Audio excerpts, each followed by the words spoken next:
I'm a neuroscientist and I help people make the most of their mind, think better, live better. Let's pretend for 24 hours that you are an anthropologist, but with your own life and work as the topic of study. And for 24 hours, you're just going to observe. Why do I spend my time in this way? Why do I care so much about this? I actually don't even believe in a fixed self. We keep on changing. The world keeps on changing. You change in response. You change in response to your relationships, the encounters that you have every time you read a book, listen to a podcast, have a conversation. Let's actually experiment. Let's actually run an experiment. Let's try something different.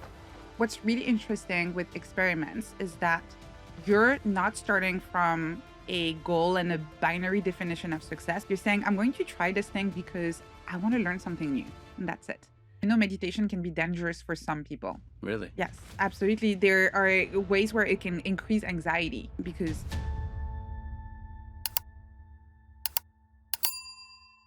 Before we get started with the episode, our books are now open. If you need help getting in front of the right people, finding your dream customers, or winning new business, we might be able to help. Why not outsource your sales to We Have a Meeting? Just go to wehaveameeting.com. Anne-Laure Le Cunff. How did I do? you did great. Okay, I'm trying my best. Welcome to the show. Thanks for having me. No problem. So we always start off the same way. Who are you and what problem do you solve? I'm a neuroscientist and I help people make the most of their mind, think better, live better. Nice. And people who pick up your book or interact with your work, what kind of symptoms are they normally experiencing that motivate them to look at what you do? I tend to work with people who are quite ambitious and that because of that, the type A kind of people who tend to maybe be perfectionists or overly focused on being successful, on what I call linear goals. And I help them become a little bit more experimental, trying new things, exploring maybe a different path, something a little bit different, letting go of that idea of traditional success. So if I'm, let's say I'm the perfect person to work with you. So I walk into your office, I'm a perfectionist, I want to think about making better decisions in life.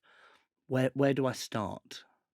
It always starts with observation. So when a scientist wants to design an experiment, they don't just go and write the protocol, right? They have a look at what is the current situation, and it should be the same with your life and with your work. So I encourage people to do a little exercise that I call self-anthropology. And the reason why I call it like that is because I tell them, let's pretend for 24 hours that you are an anthropologist, but with your own life and work as the topic of study. And for 24 hours, you're just going to observe. Why do I spend my time in this way? Why do I care so much about this? Why do I spend so much energy on this? Why is that my routine and not something different? Without any judgment or self-blame, because an anthropologist wouldn't judge their topic of study, right? When you do that, you'll start noticing patterns, things that you've been doing in an automatic way. And that can become the seed to design what I call tiny experiments, trying things that are a little bit different. So give us an example of what might the pattern be that the typical performer A might be facing in life. Okay, let's start with when you wake up. Typical pattern. I wake up, I open my laptop, I check my emails, or even I start checking my emails in bed. I've seen people do that, right? You open your phone and you just check, is there Oh, no. anything happening? Yeah, we've all done that. Or a bit better, you don't do it in bed, but yeah, cup of coffee, you get at work. First thing you do is check your emails. Booking meetings back to back, not giving yourself any break in the middle, canceling social plans or things, hobbies or things that you want to spend time on because you have a work presentation or an important meeting with a client. And really, in general, letting your to-do list dictate how you spend your time and your energy. Those are the kind of patterns that I see happening over and over again in ambitious people. I wonder with part of this, so there's a lot of talk around the authentic self and the idea of authenticity. I wonder from your work if you've noticed if it's even possible to be authentically yourself, because obviously you're getting trapped in these habits and loops and maybe living a life you don't necessarily always want to live. But if you were authentically yourself, would that even be possible in the first place? So is there such a thing as the authentic self? I'm going to get a little philosophical for a second. Yes. I actually don't even believe in a fixed self. we keep on changing. The world keeps on changing. You change in response. You change in response to your relationships, the encounters that you have every time you read a book, listen to a podcast, have a conversation. The three of us are not going to be the same people after we had this connection that we were before, right? So to me, the authentic self is not really trying to figure out what is that person I'm trying to discover, right? It's more about staying in touch with yourself and constantly asking yourself, what do I need right now? What do I want right now? What am I curious about right now? With the knowing that this might change. It's just for right now. And that can guide your next decisions. That can guide your next projects, what you work on, the way you spend your energy. But it's also completely fine in 6 months to say, you know what, this was great. I learned everything I could learn from this and I'm ready to move on. So let's say then I'm an ambitious person, right? And my want is to get the promotion, like the big Mm. promotion. But actually, the why I want to get the big promotion is because I want validation from a parent who maybe didn't love me enough. Is that still a want that I need to go for and explore, or is it actually I need to be totally redirected? So it really depends on why, as you said, the validation coming from a parent. We all need validation. So I think very often we tend to just dismiss the need in the first place because it comes from a place of lack in our Mm, childhood. And so we say, well, I don't need validation, right? The truth is, our brains are wired to seek validation from our peers. That's not going to change. This is how we survive as a society. It is part of the mechanisms. That's why we call ourselves social animals, right? So that sense of validation is going to be very hard to get rid of, except if you really, you're enlightened and which I don't know if that's something everybody wants to aim for. So just separating, decoupling the fact that you want validation from where it comes from, and then asking yourself, okay, I will probably want validation. Where do I want this validation, the sense of validation to come from? Do I want that to come from work? Do I want that to come from my spouse? you know, Wanting to be a good parent, a good friend, that's also ambitious. We never think about it in this way. So, thinking about your ambitions, where you want to get validation from, again, observing where you're currently seeking it from, and then asking yourself where you want to get it from. If that's from work, I would argue that this is not a bad thing. What's bad is when it's unintentional, that we do it on autopilot without really questioning why we're doing things. So that's why I always tell observation first. And then if the answer is, you know what, I actually really want that promotion. I've been working really hard and I want that validation from my colleagues for the work that I've done and I'm going to go for it. Then do it. That's fine. So how do you? So say I'm imagining this CEO or this high performing salesperson in bed, and the first thing they're doing is they're checking their emails and they're doing it, and the belief around that will be, I have to do this because X means X, and I'm moving forward. I'm growing a business. We're running all of these different things. If you do the study, the experiment for 24 hours, and you're like, okay, that is probably like bad, how do you start to unpick the belief of, because my mind would say, well, I need to do that, I have to do that in order to be X person. How do we start to unpick that belief? So it's interesting because normally people would spend a lot of time reflecting on it. And the problem is that, at least with the people I work with, a lot of ambitious people are also overthinkers. And so I try to get them out of that and say, stop thinking about it. Let's actually experiment. Let's actually run an experiment. Let's try something different. What's really interesting with experiments is that you're not starting from a goal and a binary definition of success. You're not saying, I'm going to do this thing because I want to succeed. You're saying, I'm going to try this thing because I want to learn something new. And that's it. So I would say, if you're in that situation, asking yourself, okay, what is a potential different approach to this? And let me try it. And I have the hypothesis that it might help, but my hypothesis might be wrong. And that's okay, right? As a scientist, when you don't get the result you expected, you don't blame yourself. You just say, oh, okay, interesting. Didn't see that one coming. What can we learn from this? So I would say, pick something that you've been doing in a way that you think has been detrimental to your business, your mental health, your relationships, whatever that is. And then ask yourself, how could I do this differently? And the reason why my book is called Tiny Experiments is because I tell people to keep it tiny. At first, you have no idea what's going to work. So just try to do the thing differently for maybe a week, maybe 2 weeks max, and pay attention to what changes. At the end of the week or the 2 weeks, you can look back and have this honest conversation with yourself. How did that feel? We are entering a new era of outbound. 4 years in, We Have a Meeting has leveled up our entire offer. That's why multi-billion-pound brands trust us. And we've booked meetings with Netflix, Spotify, Facebook, even Barcelona Football Club. We've helped close deals up to 950,000. We're doing it all. Phone, LinkedIn, email, direct mail, and there's a few weird and wonderful possibilities that we're keeping in our back pocket. So if you're struggling to get in front of the right people at the right time, inquire today. So it feels like probably, and I love tiny experiments, but it feels like a lot of people will probably go wrong because January the 1st rolls around and actually it's not a tiny experiment, it's the biggest experiment of their life. And that's probably, so where do people go wrong when they set an experiment that's far too big for them? Well, you already mentioned too big. That's a big problem. I call that the maximalist brain, and it's our tendency whenever we decide to do something new or to implement a change to just go for the biggest, most impressive version of it because it feels good, right? To feel like I'm making a change. And so that's why I always tell people if you're hesitating in between running your experiment for 6 weeks or 6 days, go for 6 days. And always try to go for the smallest version possible that is going to be enough for you to just have a feel for whether this is helping or not. Mm. That's one problem.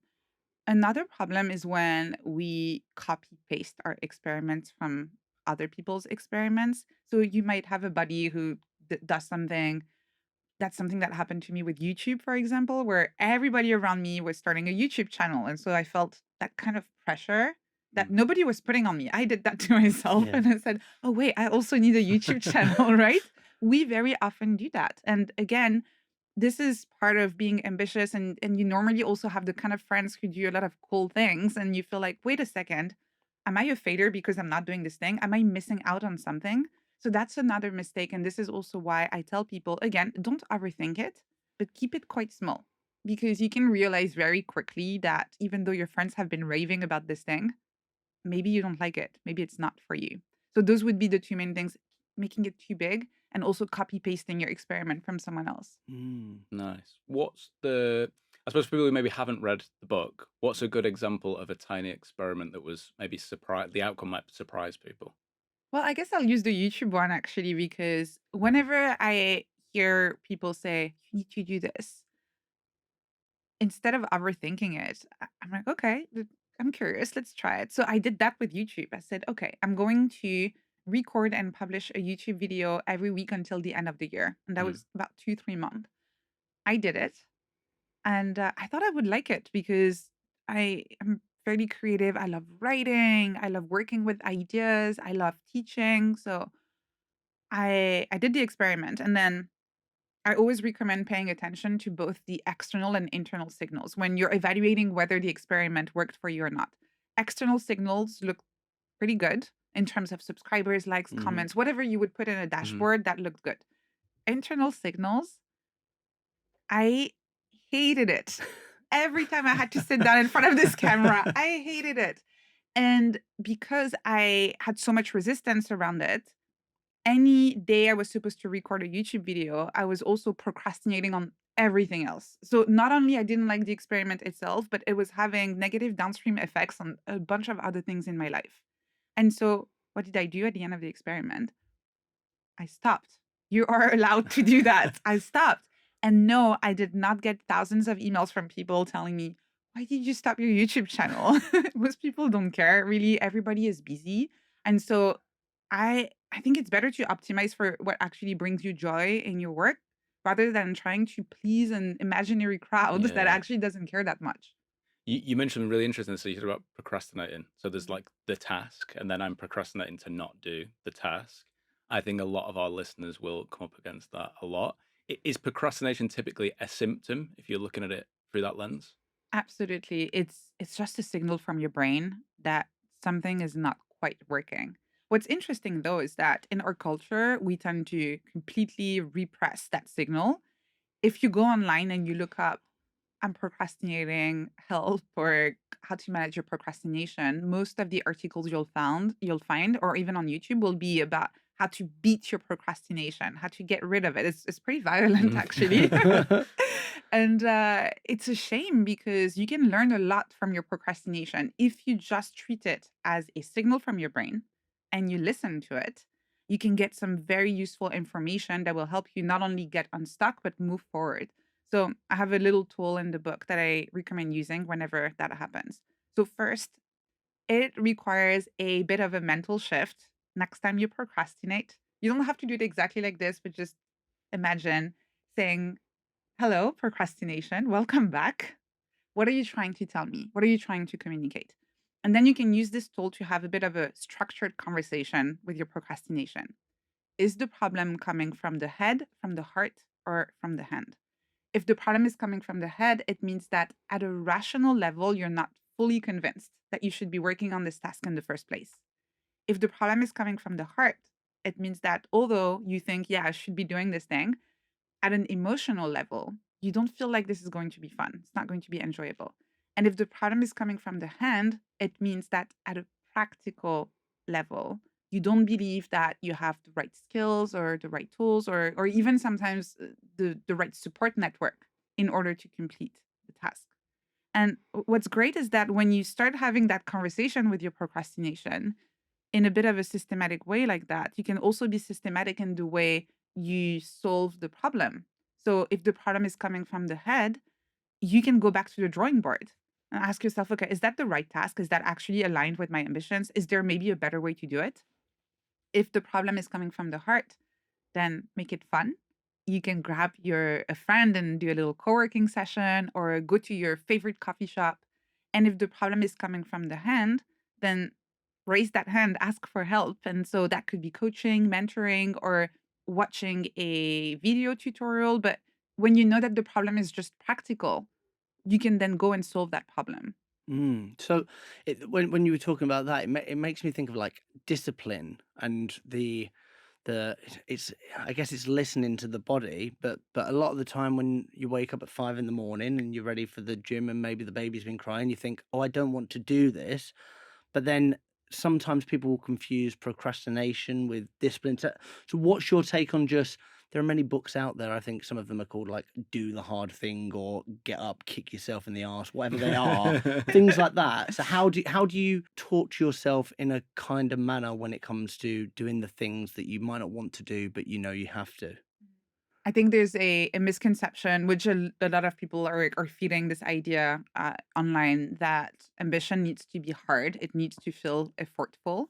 Two things. First, there is a difference in between occasional resistance, doing something that you know you want to do because of a bunch of factors. The baby has been crying, you're tired. You're not going to question the fact that you like running because there are a few mornings where it's a little bit harder to do it. Hmm. In those moments, using that kind of short-term willpower to do something that you know will make you feel good later and you just need to push through that little moment of resistance, put your shoes on and go for the run.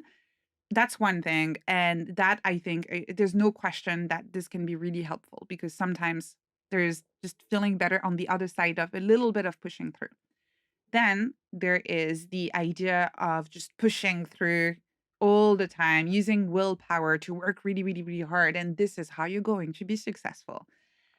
First, success doesn't work like that. There are a bunch of studies showing that there is a luck factor, there is a network factor of who you know, and all of these kind of things, being at the in the right place in the right time. So, telling people just work really hard and you'll be successful is just a very toxic way to trying to help people. And I doubt, to be honest, that the people who say that are actually trying to help.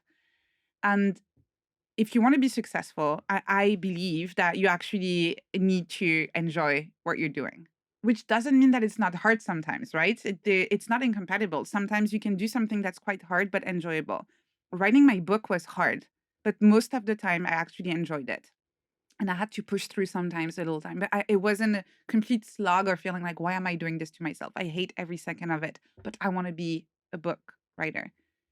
And so something I would ask people who are really every single morning, it's hard to go for that run, is asking them, okay, what do you actually want here? Clearly, you don't want to run. What you want is maybe feel strong, have more energy, feel like good in your body, right? Well, running is not the only way to achieve this. Hmm. Also, running in the morning at 5 a.m. is not the only way to achieve this. And so that's where I would tell them maybe try experimenting with something different. Is that a bit of yoga? Is that a going to a dance class every Sunday? Is that are there other ways to move your body that are not going to feel like it's a drag and you hate every second of it? We've had a variety of guests on this podcast from like high flying CEOs, billionaires, but I'd really love to get your opinion. I guess what would your definition of success be? Wanting to wake up in the morning and being excited about what's to come. I think that's the definition of success. And it's not a given. A lot of people are fairly depressed and actually struggle to get out of bed in the morning. To me, if you have that, that's success. Wow, that's a nice one. There's the Mm. hook.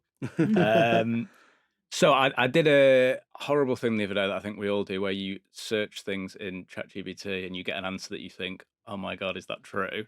And it was around how much of our lives we spend in rational mode, and Mm. it said something terrifying, like 30% of your life you will be a rational person, 70% you'll be completely irrational.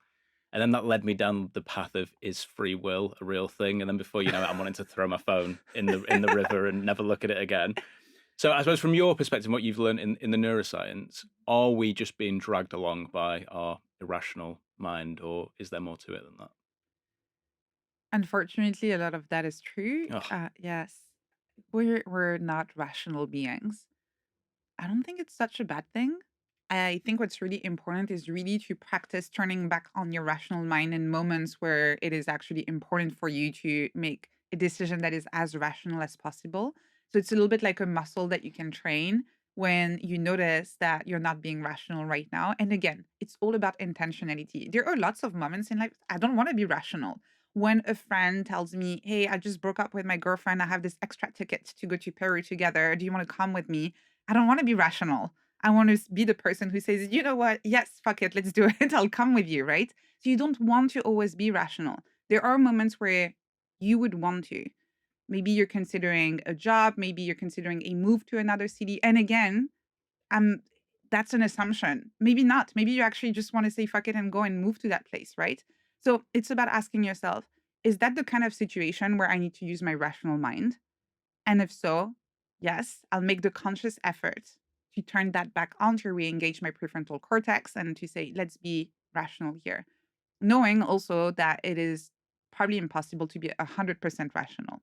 There are a lot of unconscious mechanisms that are going to make you make some decisions where you feel like you're in control and you have really thought about every single parameter.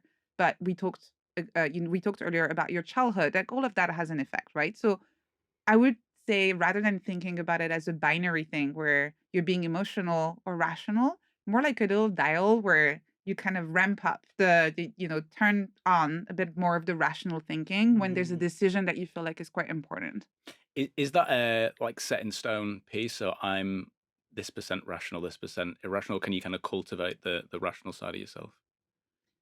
It's important when you look at those papers to know that this is based on a hopefully large sample, not always, they can be quite small, but it's still based on a sample of different people. And you will always have a bell curve where some people are a bit higher, some people are a bit lower. Mm. So that indicates that this is not necessarily fixed. And I don't know about the percentage, to be honest, but what I think can be cultivated is the self awareness of knowing when you're being a bit more rational, when you're being very emotional, and then just cultivating that ability to switch from a mode to another. And again, I think it can also be helpful to to switch it to the other way around, right? Maybe I'm being too rational about this, Mm. you know? Let's just go for it.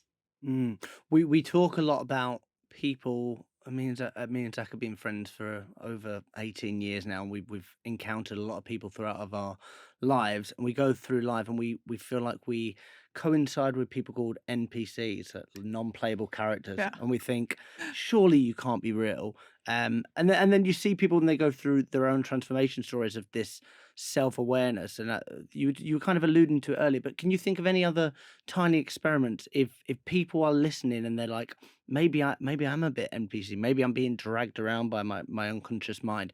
Any experiments that they can put into place to kind of find that consciousness and be more self-aware? I think first it's really important to remove maybe the layer of self judgment that might come from this realization. This NPC behavior, what I call in the book being cynical, where Mm. you'll say, I don't care, I'm not going to try, I'm just going to go with whatever, is just a protection mechanism. And usually when people behave in this way, it's because they don't want to take the risk to fail, or they don't want to know more about themselves. When you start experimenting, you will uncover a lot about who you are, what you want, about your friends, about your relationships, about some of the decisions that you've made in the past and the way you think and the way you feel. And that can be quite scary. And it can be a lot more comfortable to just not experiment and go with whatever is in front of you. So, first, removing the self judgment and saying, okay, I've probably been hurt in the past. There's probably stuff that has happened that makes me behave in this way. Number one. And then number two, again, that's the key word, start tiny. I would really pick something very, very small, very easy in your life, where you almost want to use that as the factor to decide whether this is a good experiment or not. Something that feels so easy to do that there's no way you're not going to do it. And make it very short, 5 days maybe. Just try something a little bit different. For some people I've worked with, it could be as simple as just changing the route where they went to work that morning, a little bit different. Just that can help you start seeing the world in a slightly different way, get out of that autopilot mode, which then opens a door for you to start experimenting more. I love that. And then I wanted to talk to you about quitting, because quitting is such a funny thing of in the sales world and the entrepreneur world. Like, it's a case of like, never quit. You might just be. We had somebody the other day that was talking about that diamond meme where they're like, you might just be around the corner, which I think is brilliant. Me and Zach have lived many different lives where we used to be in bands, and then we've kind of given all of that up to double down on the business world. And we said that when we were trying to do music, it felt like we were constantly coming up against red lights, red lights, red lights, and knowing when to stop. So we've stepped away, and now we're on a new path where it feels more like green lights. So how should people approach quitting? Because it can feel like I'm a failure. I couldn't stick at things. I've given up. I'm not as good as these people on Instagram and YouTube and all of those things. I call it pausing, not quitting, because you never know if you might come back to it. If you guys get back together into the band again, when you're 70s or whatever, I would come. But you never know. On it, like, in a few decades, you might feel like, oh, actually, I'm feeling that itch again. I want to try it again. And so I tell people, you're not quitting. You're pausing. You're putting it on the shelf. It's still there. You can come back to it whenever you want to. And the other shift I encourage people to implement is, again, think like a scientist. So what you've done is that you've collected your data. You tried. And that means that in the current circumstances, the data that you got is telling you that maybe this is not the right time for this, and you Mm. can pause it. So I tell people you have three options when you look at the internal, external signals. In your case, for example, maybe the internal signals were saying this is really fun, but the external signals, all of those red lights, right? Okay, so this is not working. You have three options. First one is persist. You can persist and keep on going. Usually, I recommend that if one of the signals is very, very, very strong. But if the other one is really not working, that's usually not going to be sustainable. So just persist for a little bit longer, see if any of those signals is changing. But if not, at some point, you need to pause. The other one is to pivot. So maybe you change the format, maybe you do it in a slightly different way. I've seen people, for example, who instead of having a proper band where they go on the road, produced short clips for Instagram where they just get together, record something, post it, and they get a lot of that fun without investing as much of the work. Pivot. Ask yourself, is there a slightly different way for me to get the good without getting any of the friction? Or again, pause. That's okay. Again, mostly nobody cares. And and you True. can always come back to it later whenever it feels right. Nice. I think another question that people will definitely have, it's a bit of a through line on the different podcasts that we have. What's your stance on persuasion? Is it possible to persuade someone? Is it possible to persuade ourselves? What's the neuroscience behind it? Yes, absolutely. You can persuade other people. You can everybody knows everybody who's fooled themselves into doing something they didn't want to do. No, you can persuade yourself to do anything. Is that something that you actually want to cultivate? This is where I'm not Mm, 100% sure. I have a lot of friends who actually have either learned to use persuasion techniques, or I even have a couple of people I know who are teaching other people how to do that. That is more of a personal stance rather than something that is grounded in evidence. But personally, I have found that usually when something feels aligned and is working, I never really had to push really hard to mhm, try and persuade someone. And so to me, a skill that I find more important is communicating clearly.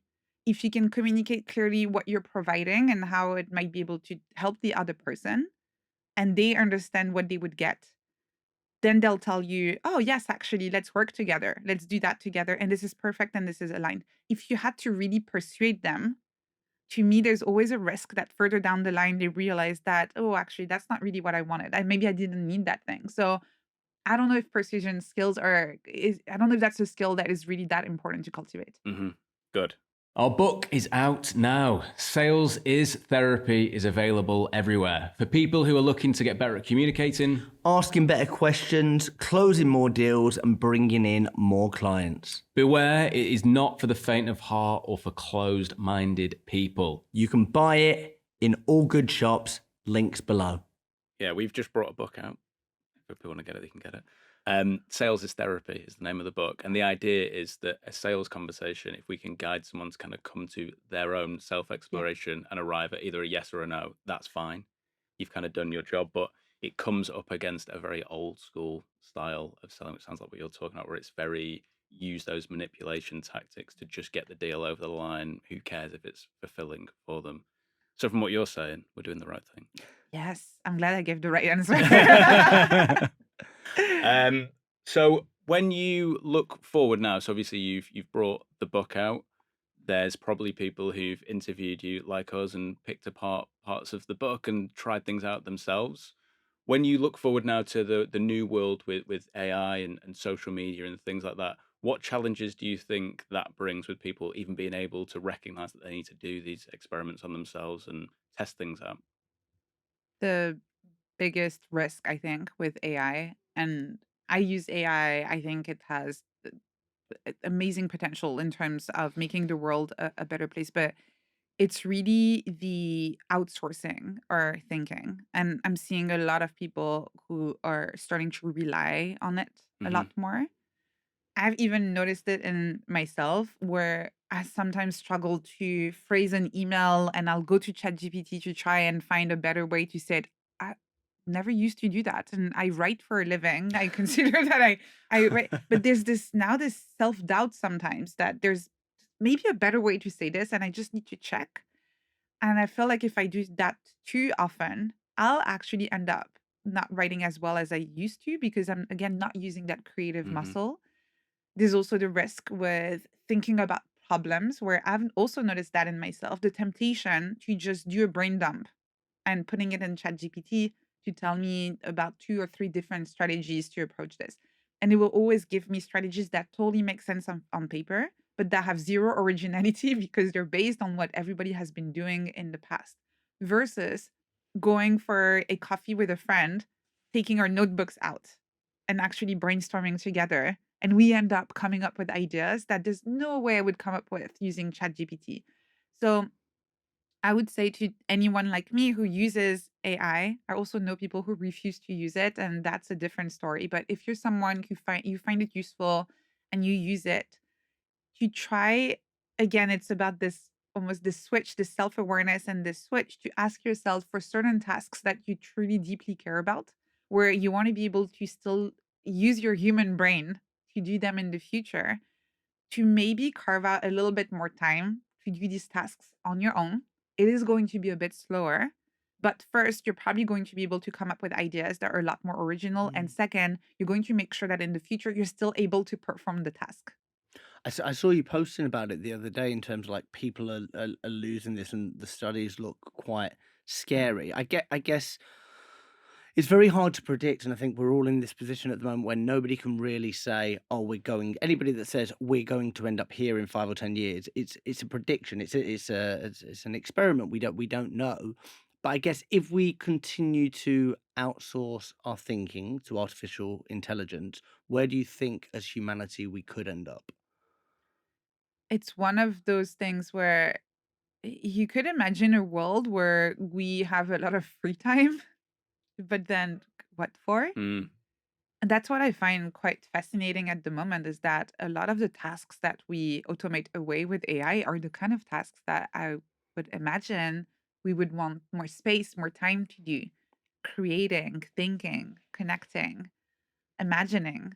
And so that's the scary part for me is that, in an ideal world, we would automate away all of the boring stuff that we don't want to do. And then we would have a lot more time to create movies and write poetry.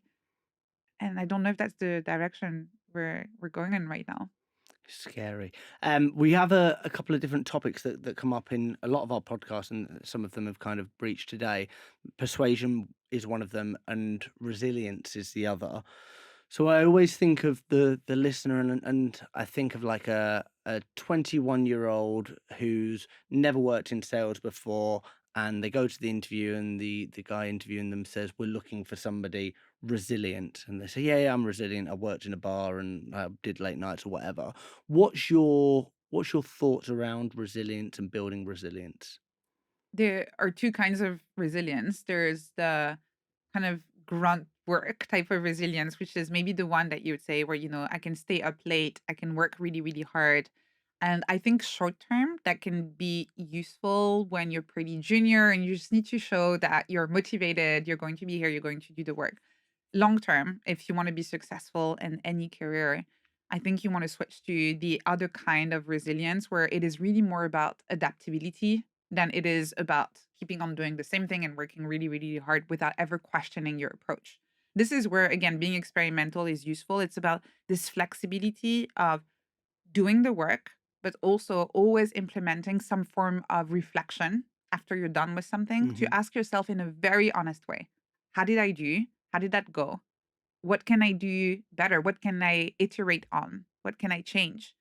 And then implement that into your next cycle of experimentation, making sure that even though you don't have a perfect plan or blueprint of success, you don't really know where you're going because we don't know where we're going, right? You keep on growing because you keep on learning from each experience. To me, this is a way more useful form of resilience than the one where you're just able to push yourself really, really, really hard. Mm. Are there alarm systems in the body and in the mind that would say, um, you need to kind of get away from it for a while? You need to turn your phone off. You need to eat better, sleep. Are there things that we're kind of starting to ignore that are kind of built in there, ready to go? I love that you said that we ignore them because that's the Yeah. issue. There are so many of them, so many signals. Our poor body trying to tell us that something is wrong. We're so good at ignoring those signals. Again, we're so good at pushing through. And so again, that's where the reflection can be really helpful. I tell people it can be really good to implement a form of mindfulness practice. And I'm not talking necessarily about meditation. It can be journaling. It can be having a weekly coffee chat with your best friend. That is also a form of mindfulness practice. Anything that kind of stops, pauses the autopilot for a moment and where you have space to reflect on how you feel right now. A lot of us don't have that. We just keep on going. We're always busy. We also sometimes have lots of social engagements with other people where there's actually no depth to it. We don't Mm. take the time to ask each other, how are you actually doing this week, right? So, having a way to stop the autopilot, whether that's for 5 minutes every morning before you start working, whether that's for 1 hour every week if you hang out with a friend and you check in with each other, that's the way you're going to have that little window, that little space where you can pay attention to those signals and notice when something's wrong. I probably know the answer to this. Is there are there better researched areas? So is meditation in the morning when you wake up, or coffee with your friend? Are there ones that are better researched that seem to work more broadly, or is it more find what works for you? Yeah, find what works for you. That's the challenge with those studies. They are going to give you a general, an average, right? Mhm. You don't know if you're in that average or not. Actually, meditation can be dangerous for some people. Really? Yes, absolutely. There are ways where it can increase anxiety in certain people, which is kind of paradoxical when, you know, and you have people who don't understand. They meditate and they feel worse. There's a tiny portion of the population where that's the effect you're going to get. And if you only look at the average, you say, oh, meditation is good, right? So again, ask yourself, what am I trying to achieve here? You're not trying to meditate. Meditation is not the goal. Mm. Feeling better is the goal, right? Based on that, what is the research saying? What are my friends are saying? Okay, meditation seems to be good for a lot of people. I'm not going to assume it's good for me. Let me experiment with meditation for a couple of weeks. At the end of the 2 weeks, let's see what I feel. Is that helping? Is that not helping? Helping? Great. Let's keep going. Helping, but not perfect. Let's pivot a little bit. Maybe I don't need to do this first thing in the morning. Maybe my lunch break is better. Or it's not working. Pause. I might enjoy it better at another time in my life, but right now this is not working. Let's experiment with something else. Mm. Coffee with friends, journaling, whatever that is. So flowing on from the anxiety conversation, I love the kind of the framework you were talking about with procrastination. What what frameworks would you think about when it comes to tackling anxiety? It's first, don't ignore it. Don't ignore your anxiety. There is somehow, especially in Western culture, again, a little bit of shame around it where you're not cool if you're anxious. And so there's this idea that you should project confidence and not feeling any kind of anxiety. That's especially true if you're in a position of leadership. You obviously want to tell your team that you know what you're doing, you know where we're going together, just follow me, everything is going to be all right. So there can be a tendency to just ignore it. So first, don't ignore it. Second, don't assume again that there's any technique that you can just copy paste and that's going to work for you. So I know I keep on repeating this, but do experiment, try Mm, different things. For in some cases, just having a practice that tackles it at a physical level is enough. You have something psychologist called free floating anxiety, and it's just this sense of discomfort that something is not quite right, but you're not sure what it is. And you could spend a lot of time journaling, talking to your friends, and maybe making yourself even more anxious because you can't figure out what it is. And it can just be just at a neurophysiological level. You just need a good stretch. Or maybe you're really tired. Maybe you're dehydrated. Your body mm. is just trying to tell you, we're not feeling great right now. And you interpret this as anxiety. And so sometimes just doing something very simple at a physical level is enough. Once you've done that, and if the anxiety is still here, then maybe go at a more cognitive level. And so again, journaling, self reflection. Sometimes the anxiety is just part of whatever you're trying to do. I get a bit of anxiety before I get on stage. Honestly, like I'm not even trying to solve that. I know that once that's done, and that's not really something I can get rid of. So not all anxiety is something you want to get rid of either. So again, self-awareness, observation, experimentation, and this is what's going to allow you to figure out something that works for you. I feel like we're throwing it all at you today. So thank you. It's just like, bam, bam, bam, let's go.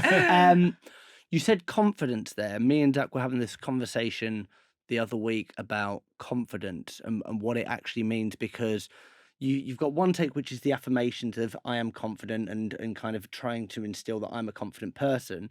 But then we were talking about like confident in what? Like you say, confident, I'm a confident when I'm a speaker, but then I go in a room full of strangers. Am I confident? Am I confident in the work I do? So confidence all of a sudden, is it the loudmouth in the room that can get up and dance on a table, or is it the person that has a deniable stack of evidence? So all of a sudden we were like, what is confidence? It's this big spectrum, and I don't know if we are confident or maybe we're not. What's your take on confidence? Yeah, I mean, this is a problem in general. We sometimes use the same words for completely different things. And I completely agree with you that being confident as a personality trait is completely different from being confident about something or confident in a specific situation. I personally prefer working with people who also are able to tell me, I'm not feeling really confident about this. Okay, cool. Let's have a look. Let's talk about it rather than always trying to project confidence when we actually don't really know. We don't have enough information. There's a bit of uncertainty. Confidence as a personality trait can also be great, but I think we all know that when someone is always acting in this way, there's also a sense probably of trying to hide something. Mhm. Because again, if you're comfortable in your own shoes, in your own body, in your own mind, you're also comfortable admitting when you're feeling a little bit lost and you're not quite sure how to act, what to do, or what to think. So I would say instead of trying to cultivate confidence in general, maybe cultivate the ability to know when you're feeling confident and when you're not. Mm. Nice. What then, leading on from that, what is imposter syndrome? It's the It's the feeling that you don't belong somewhere and someone's going to find out Right, that okay. you're a fraud, really. I did experience it when I was working at Google. I got this job and I genuinely was thinking that someone would figure out that I didn't belong there. Everybody was so smart. And then I found this internal group at Google that was called the Imposters with a bunch of Google employees in there. It was an anonymous group talking about how they were really scared that someone would find out that they didn't belong Wow. there. That immediately made me feel better, not because other people were suffering, but because I didn't feel alone anymore in that feeling. And what's interesting is that apparently, and this is not my core field of study, but apparently, the more successful people are, the more likely they are to experience this imposter syndrome. And that's because the more successful you are, the more likely you are to be surrounded with people who are also very successful and also very smart. And so that constantly raises the bar of what success is supposed to look Mm. Mm. like. And so you keep on having this imposter syndrome. So a way I've been reframing it for myself is that now, whenever I have this imposter syndrome, it's probably likely that I'm stretching my abilities, I'm trying something new, I'm meeting amazing people that maybe I wouldn't have had the opportunity to connect with in the past. Do you think there's a function to it, evolutionary? Ooh, actually never thought about it. I think I never thought about it for imposter syndrome, but in general, the fear of not belonging and of being rejected from the tribe does Mm. have an evolutionary. It makes sense because you want everyone as part of society to feel like they need to be productive members. You need everyone to feel like they need to contribute. This is Mm. how, again, we survive as a group. Mhm. So there are a bunch of mechanisms that make you want to feel like you belong, you matter, you contribute, and that if you were not here tomorrow, people would notice. It is a survival mechanism. I had never thought of imposter syndrome as maybe part of those mechanisms. So maybe. Mm. I wonder if it's like we would be set role in a tribe, and maybe imposter syndrome comes when you step out of the role. Maybe it's a bit of like auto correction happening, where it's Mm. like, stay, you're the hunter. Remember, you're not supposed to be the leader. Yeah, that's what's interesting about those survival mechanisms is that there's really nothing wrong with them Mm. if you just want to survive. Your brain actually does a really great job at making sure you don't put yourself in a situation of danger and that you stay in your role as part of society because your brain is designed for you to first survive and maybe have some offspring and then you die and you've done your job as a member of society, right? But most people nowadays want more than just surviving, right? If you want to thrive, if you want to grow, if you want to evolve, if you want to really make the most of this life that you have, those survival mechanisms can actually get in the way. Mm. Thank you so much. This has been an incredible Yeah, it's been amazing. conversation. I feel like we've thrown so many topics at you in the space. Thank you so much for joining us today. If people want to follow you, get in contact, buy your book, where can they do all those lovely things? Thank you. I loved your questions. And I write a weekly newsletter at nesslabs.com, which I send every Thursday and where I discuss a lot of the topics we talked about today. My book is called Tiny Experiments and it's available anywhere books are sold. Amazing. Beautiful. Thank you so Thank you so much. much. Thank you.